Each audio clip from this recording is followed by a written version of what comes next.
Allahu Akbar, Allahu Akbar.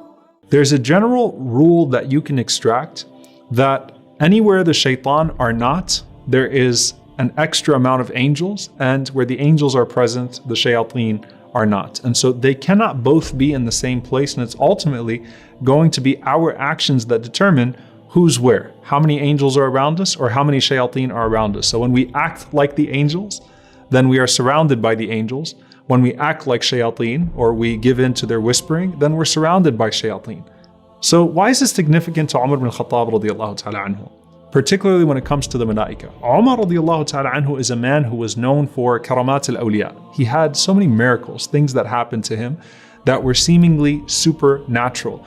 And it actually has to start from this point where the Prophet ﷺ says to him, مَا لَقِيَكَ الشَّيْطَانُ قَطُّ سَالِكًا فَجًّا إِلَّا سَلَكَ فَجًّا غَيْرَ فَجِّكَ. That shaitan does not see you take a pathway, O Umar, except that shaitan flees you and takes another pathway. Shaitan is so distant from you, he's so afraid of you, you have such power over yourself to where he can't penetrate, that shaitan will not even be seen on the same street as you, O Umar radiallahu ta'ala anhu. And so that's where, with that authentic narration, you have other narrations that show up in the books of virtues that are narrated that the Prophet ﷺ had said, Inna shaytana la yalqa Umar mundu aslama illa kharra liwajhihi. That shaitan does not find Umar radiallahu ta'ala anhu, or has not come across Umar from the day that Umar radiallahu ta'ala anhu became Muslim, except that he was humiliated.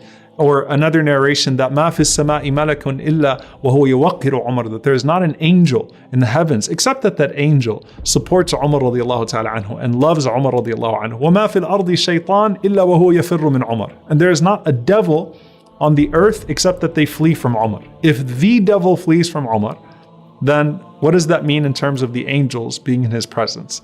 And so that's where you see a man who was so dedicated, so committed, that these miracles were natural in the way that they would come to him radiallahu ta'ala anhu. Because if the shayateen are never around him, then that means that Umar radiallahu ta'ala anhu is always under the influence of who? He's always under the influence of the malaika, under the influence of the angels. And so from the moment that he becomes Muslim, the angels celebrating his Islam, the angels being taught to love him in the heavens, the angels surrounding him on earth, because he doesn't do anything that would warrant the presence of the shaitan. And so that's where you find that hadith of the Prophet ﷺ, where the Prophet ﷺ says that there were people in the in the nations that came before you, that were muhaddathun. They were spoken to. And when you say they are spoken to, that means that they're naturally inspired towards good. They're naturally inspired by the angels. There's something divine about their ilham, about their inspiration. And if there's anyone in my ummah like that, it's Umar radiallahu ta'ala anhu.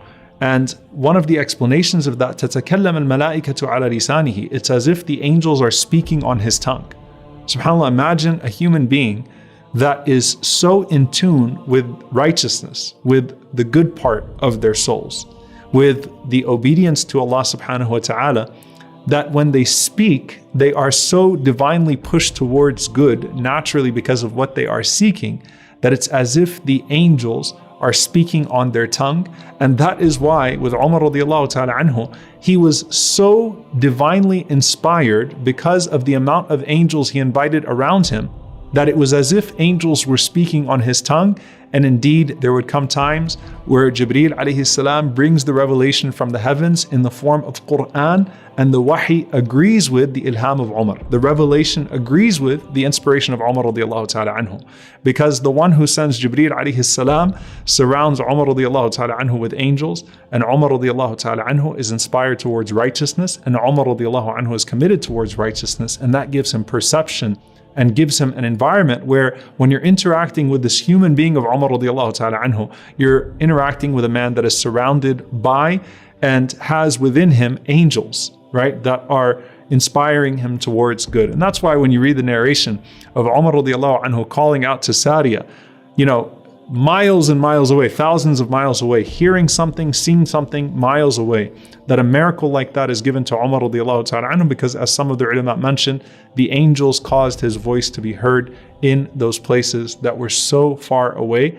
And that is not something that was randomly given to Umar radiallahu anhu, just like none of these Sahaba randomly achieved these things, but that is something due to his sincere pursuit of truth.